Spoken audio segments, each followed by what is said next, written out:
Mark chapter 8, verse 22 through 38.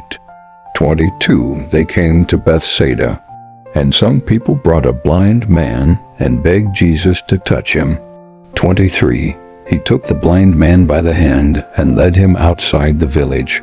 When he had spit on the man's eyes and put his hands on him, Jesus asked, "Do you see anything?" 24, he looked up and said, "I see people.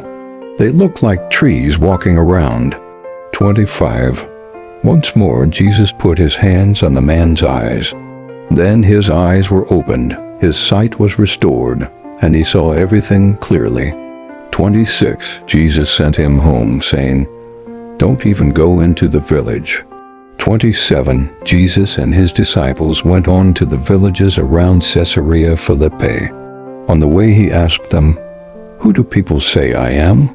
28, they replied, "Some say John the Baptist, others say Elijah, and still others one of the prophets." 29, "But what about you?" he asked. "Who do you say I am?" Peter answered, "You are the Messiah." 30, Jesus warned them not to tell anyone about him. 31, he then began to teach them that the Son of Man must suffer many things and be rejected by the elders, the chief priests and the teachers of the law, and that he must be killed and after 3 days rise again. 32, he spoke plainly about this, and Peter took him aside and began to rebuke him.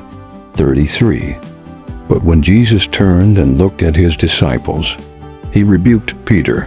"Get behind me, Satan," he said. "You do not have in mind the concerns of God, but merely human concerns." 34, then he called the crowd to him along with his disciples and said, "Whoever wants to be my disciple must deny themselves and take up their cross and follow me." 35, for whoever wants to save their life will lose it, but whoever loses their life for me and for the gospel will save it.